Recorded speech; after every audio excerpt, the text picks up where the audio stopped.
Okay. Good morning, good morning, good morning. This is Paul from the Money Mob here. This is the Money Mob Black Business podcast.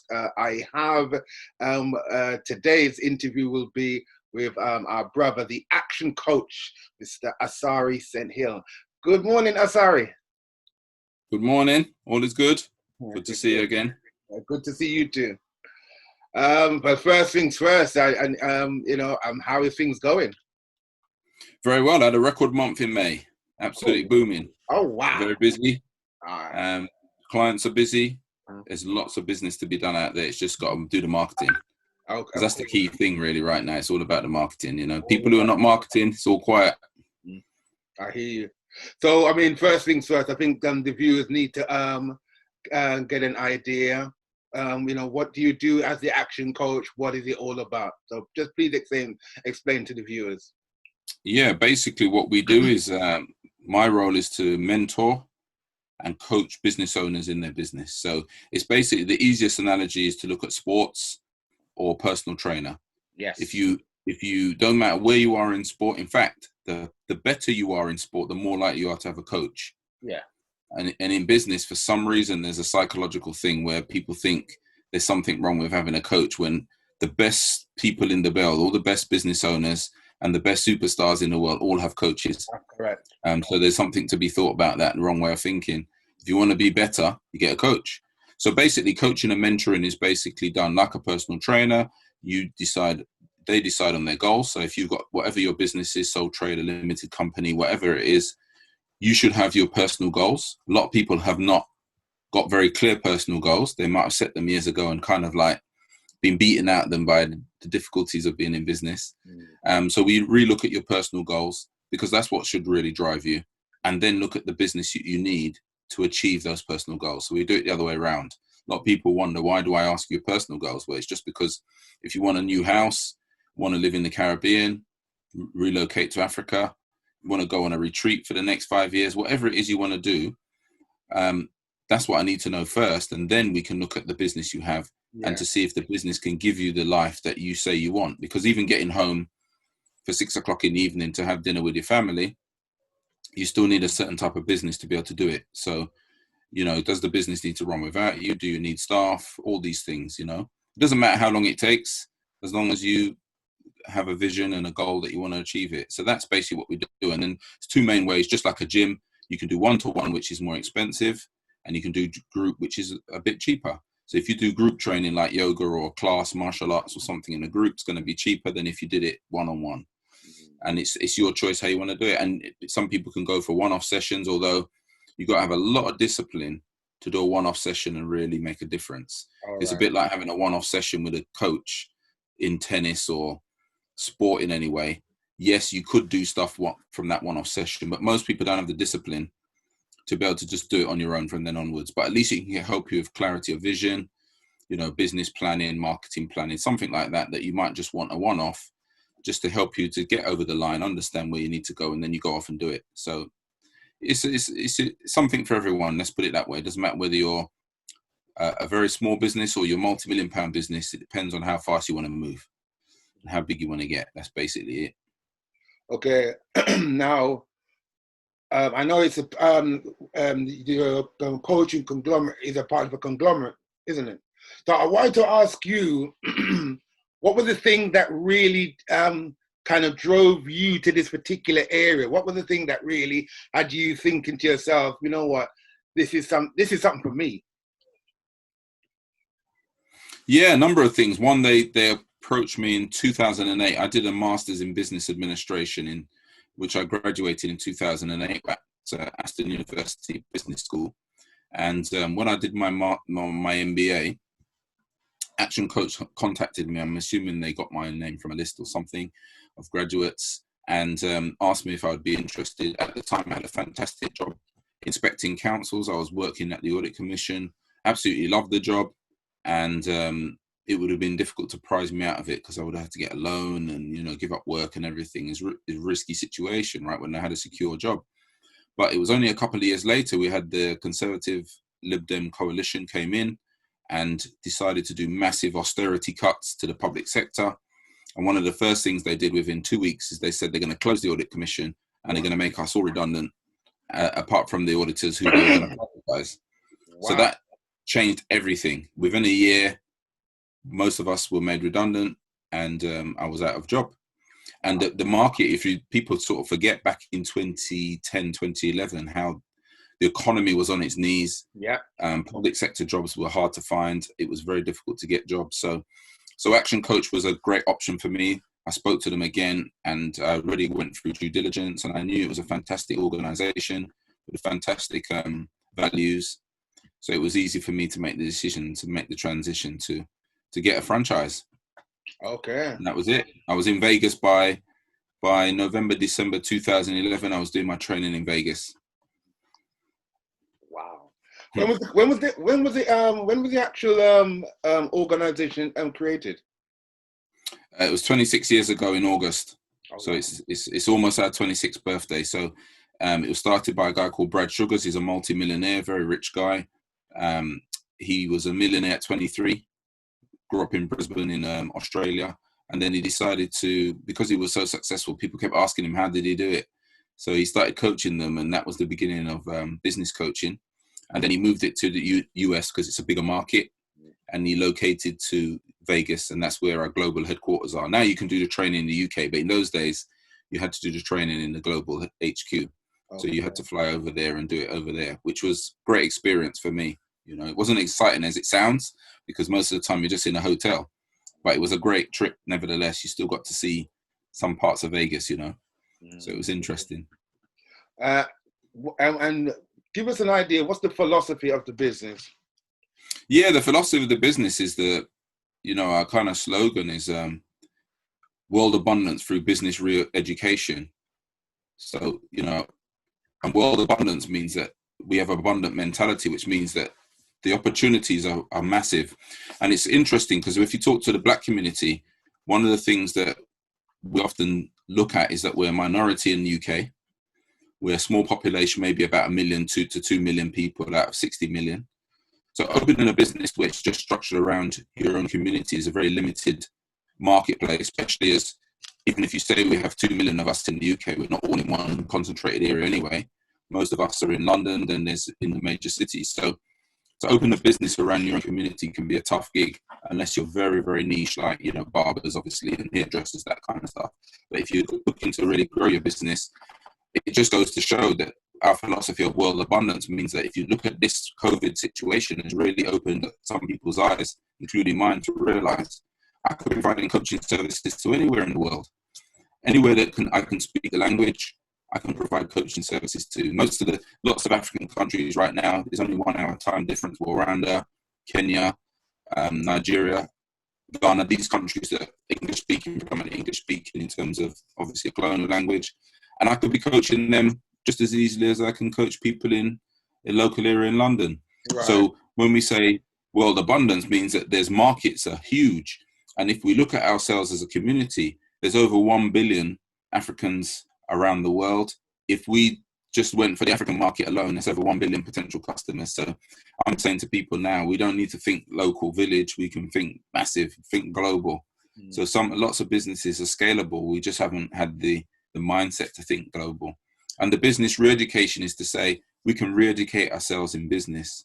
You know, everything in life you can learn and you can be better than you were. It's not about being the best. It's about being better than you were. So you could take up running tomorrow. You might never beat Bolt in a race, but could you be better than you were last week? Could you be better than the year before? And that's how I look at business. A lot of people say they want to be the best. Well, being the best is difficult. We've got 7 billion people in the world.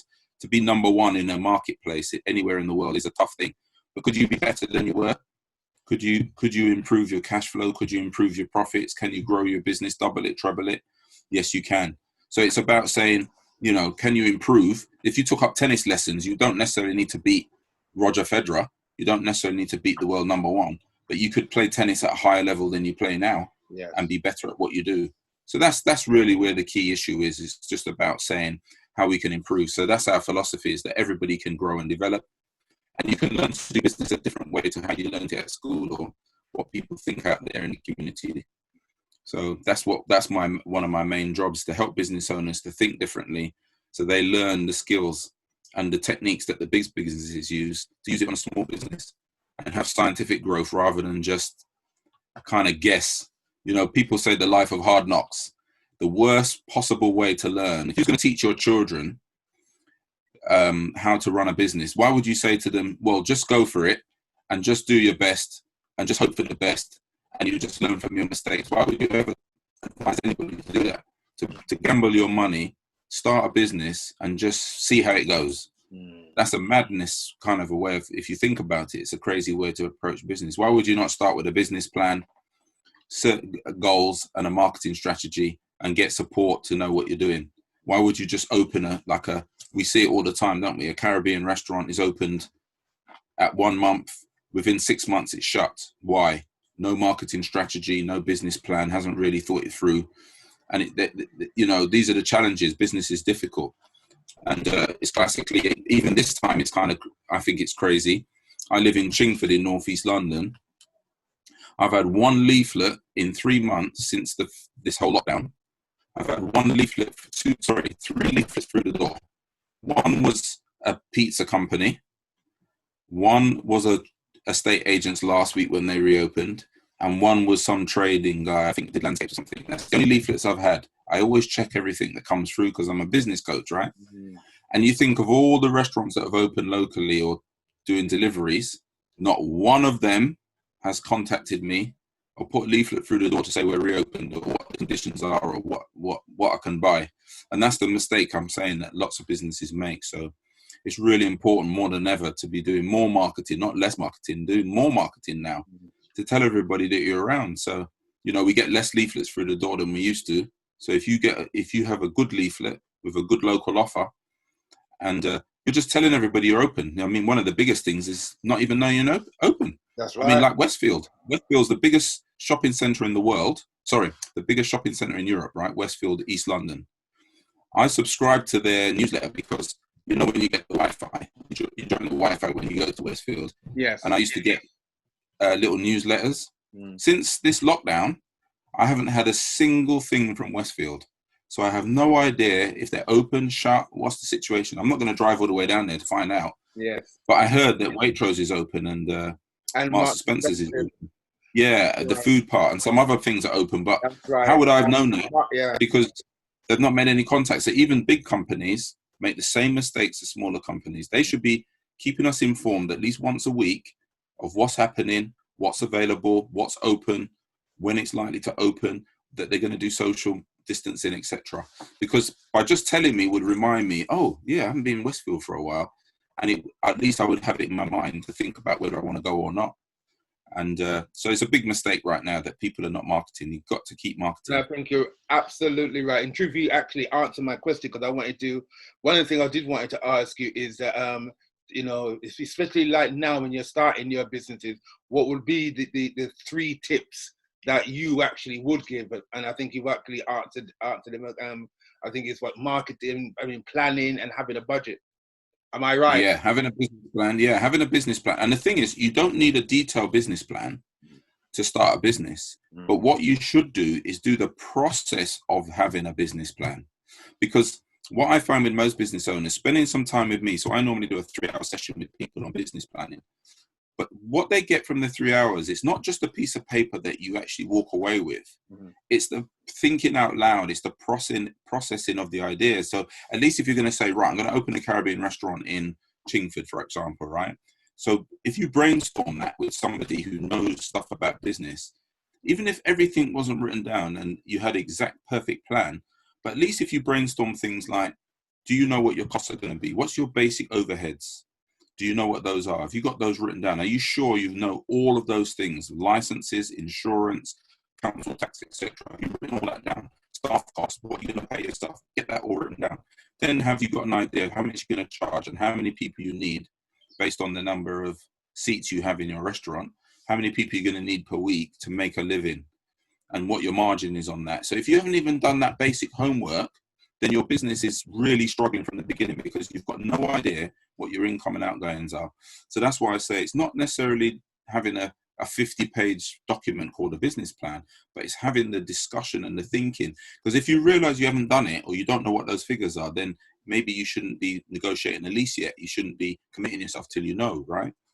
And then next thing is to say, when you open, what makes you think people will come in there? Just because I put Asari's Caribbean restaurant on the sign doesn't mean anybody's going to walk in. Exactly. Because lots of people, you know how many restaurants I've been to, and I lose this as an example because we've all been in them.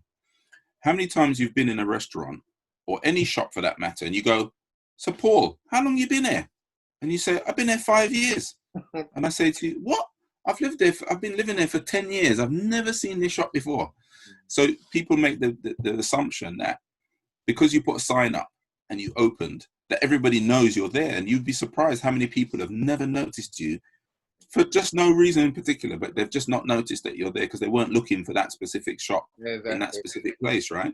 But if you would, as soon as you had opened, you would put balloons outside, an opening day, special offers, and you've blasted the whole local area with leaflets saying, we are open, this is where we're based, then even if you never went, but at least you'd know it was there and you'd know it's open. So now you're going to you're looking for it now because you're thinking, oh, Caribbean restaurant, what, in the high street? Where's that? Then you look out for it and you start thinking, oh, right, it's there. And you tell all your friends and everything. Do an opening offer, get everybody in there on either free or low cost, get hundreds of people in there first of all. And guess what? Get their data. So those are the three things I would say is have the planning process. It's the process, not the actual document that matters, although it'd be good if you could write it down. Have a marketing plan and develop a cash flow forecast.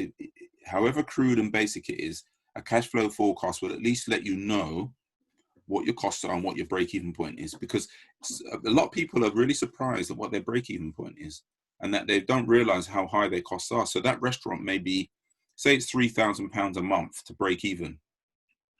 That's before staff. Then when you add staff, it's £3,000, £4,000, £5,000 a month.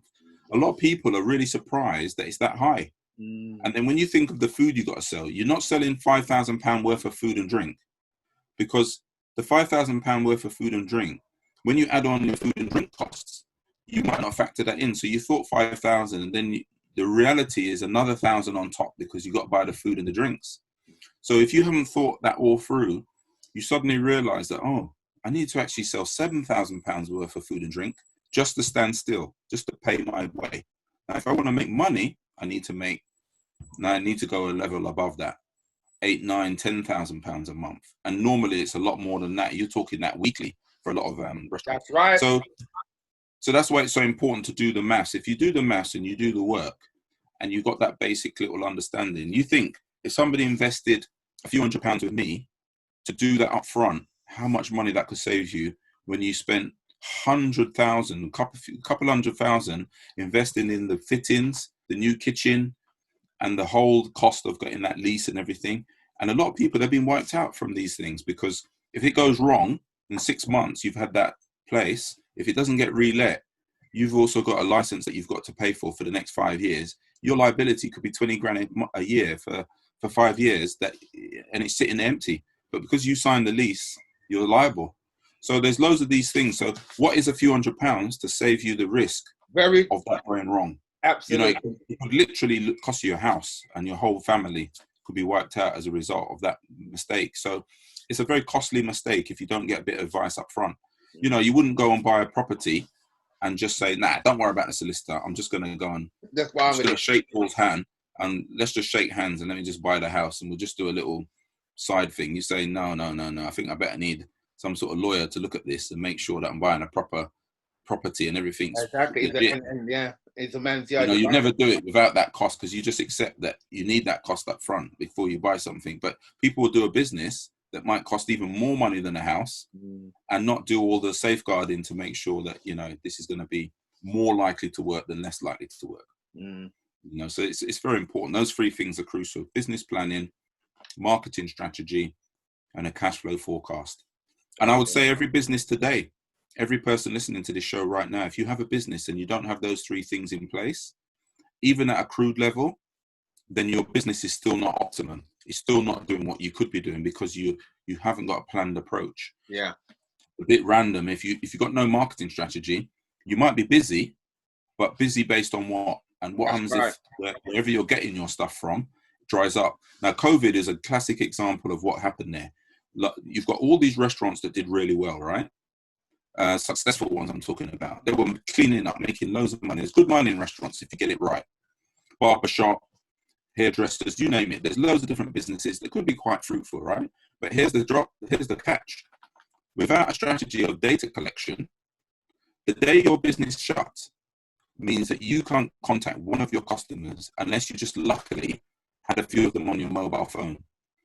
You can't contact any of them because you have no data on them. So you think the average restaurant never asks you for your details. They have no mechanism for doing it. So as soon as the government said you got to shut, you wouldn't have had time to have asked all your customers for their data. So what it means is when you reopen, you have no idea who your customers were and you have no way of contacting them. So when you reopen, you've got to rebuild almost like your startup because you can't go back and tell those people that you've reopened unless you're just lucky that they're all local. But if they're not all local people, you could do a leafleting locally. But what if some of your customers, like typically, if you see some of the Caribbean restaurants, people come from quite far, from quite different parts of London to travel there. So if you're based in Canary Wharf, but most of your customers are based all over London, it means, how do you tell people you're open? You could do something on Facebook, but if you think about it, unless you're connected to your customers, how would I even know how would I even notice you on Facebook that you're even reopened? Why would I even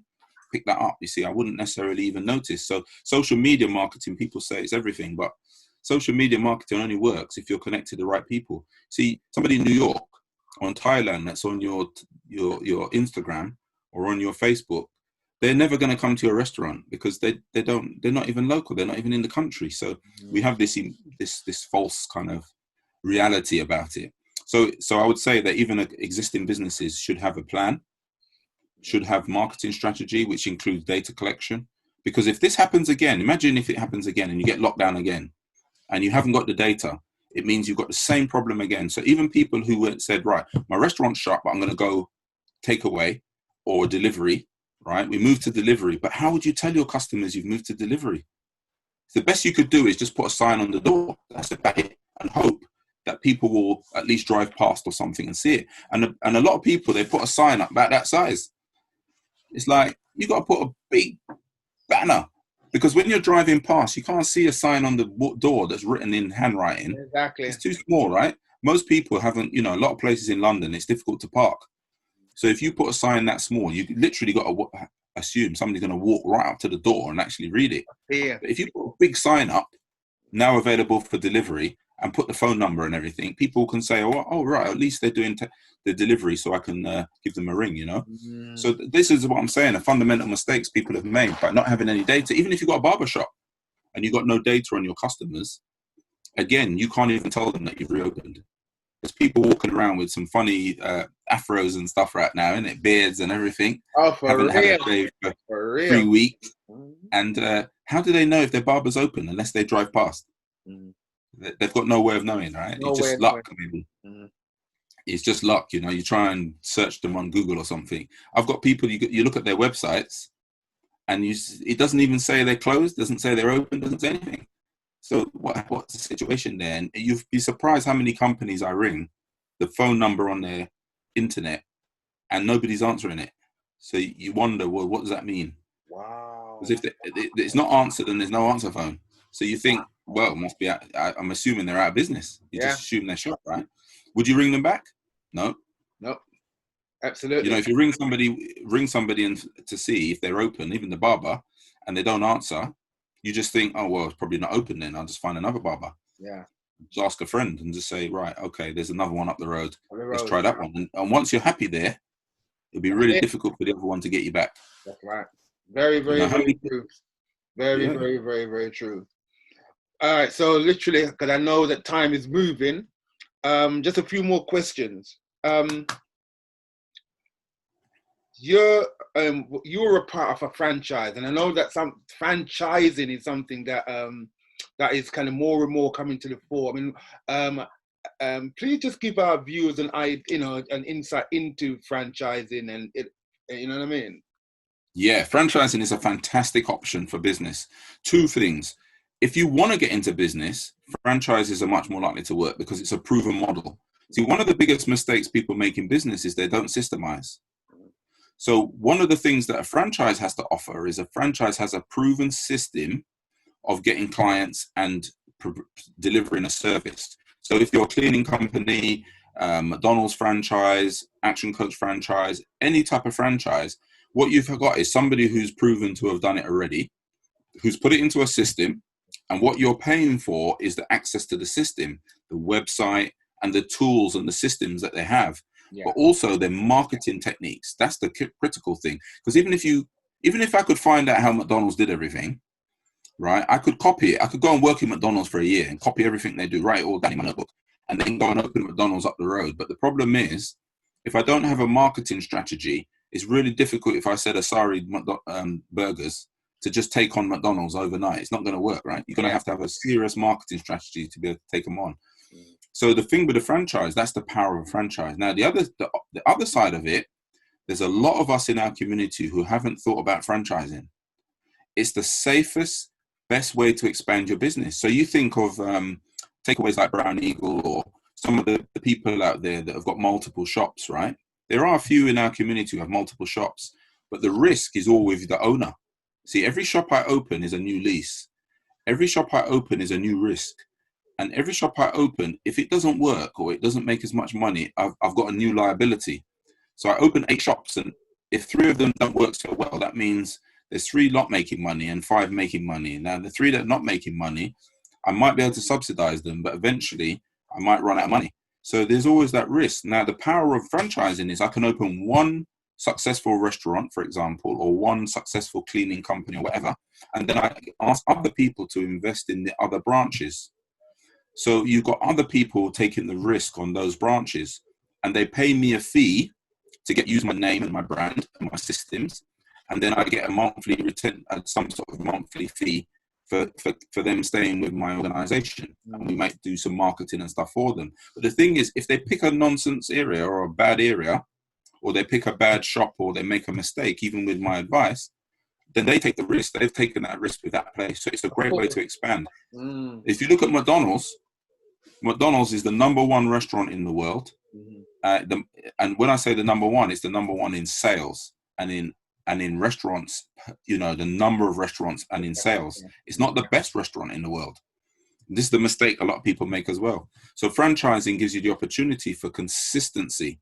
And that's the difference with a lot of business owners. If you look at, I always give the example of a coffee shop, a private coffee shop and a Costa Coffee. Everybody knows what I mean. So in the private one, the owner is chained to the coffee machine 7 days a week, every day of the year. And if they take holiday, they shut the shop. Literally have to shut if they take holiday, right? They can't even take a day out or anything. They just can't do it. Next door is something called Costa Coffee. Exactly the same, but it's got a system. And because they got a system, you never meet the owner. The owner's in the Bahamas or wherever they are. They're playing golf or whatever. And the staff and the manager's running it. So the difference is Costa never shuts for holidays. Costa never shuts because you have a funeral or because you got to go to your son's school. It just opens all year round because the staff manage the systems and they manage the business, and you collect the money every month. But the person next door says, oh no, but Paul, nobody can do coffee like me. Nobody can do the cakes like me. Nobody can do it like me. So what happens is you're chained to the machine, and in 20 years time, guess what?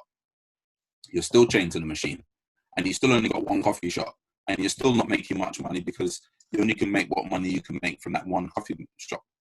But if you have the Costa Coffee model, you could have 10, 20, 30 Costa Coffees because you don't have to physically be there managing it all because it's systemized, and therefore it's a lot more lucrative to have multiple shops where you're not physically there than it is to have 1 shop where you can only sell so much coffee in a day, and that's the power of franchising. It's really, really important that we understand the power of franchise. So we actually say to business owners, you should set up your business literally as if you're going to franchise it or you're going to sell it.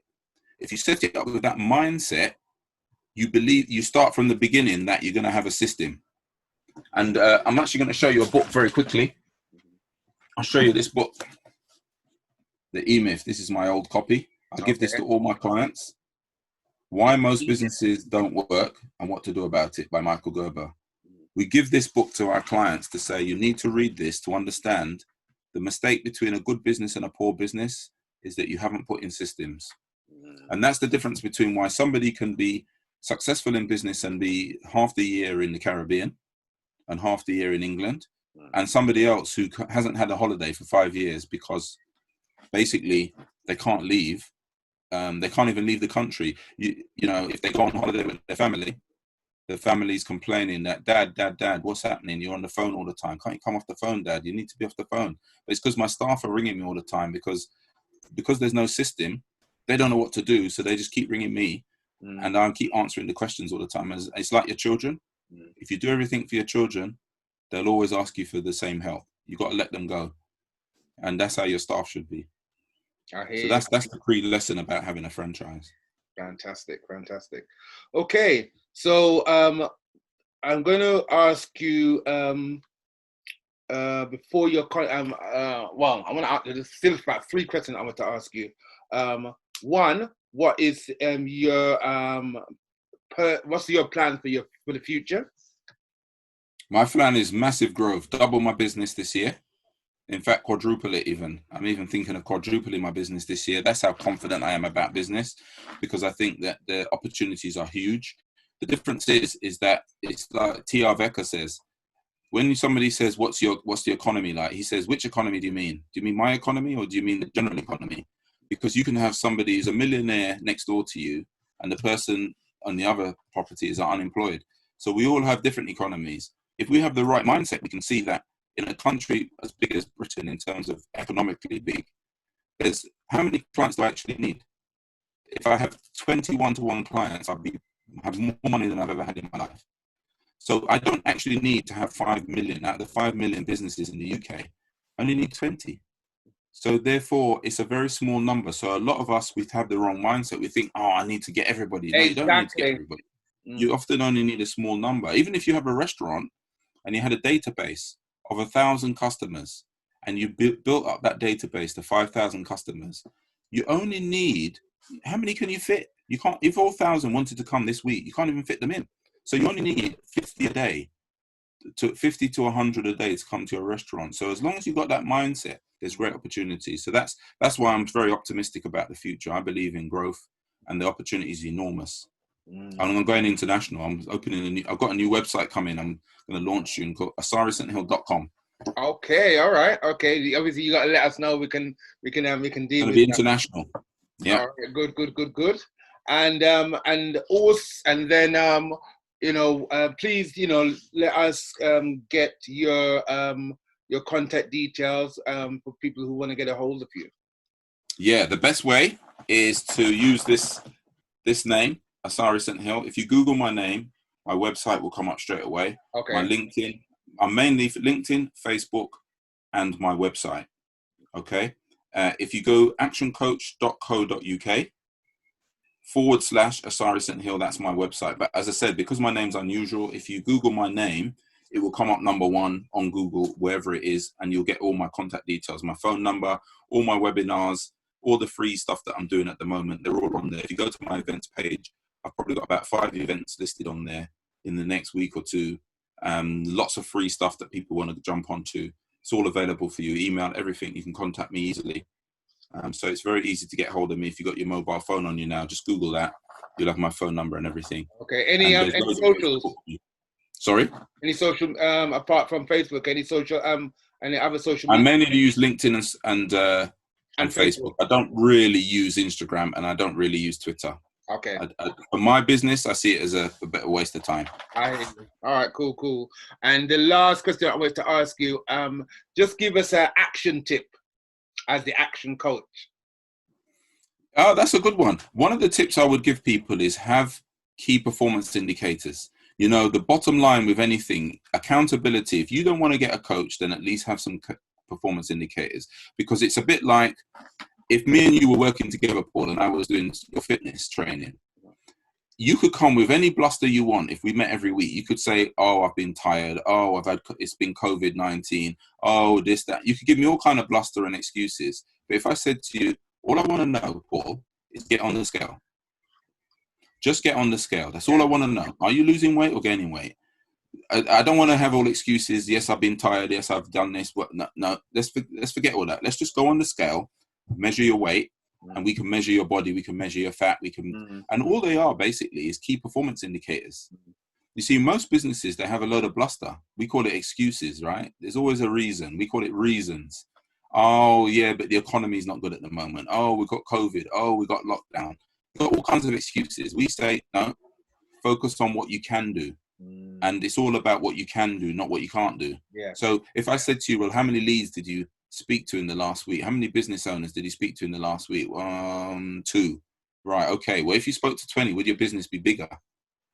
So it's all about, people's KPIs. So that's what I would say to people. One of the biggest tips is put some KPIs in your business to stop deluding yourself that you're doing okay. Yeah. Because I ask people, oh, my marketing's not working. I says, okay, so what's your marketing strategy? Well, I don't have one.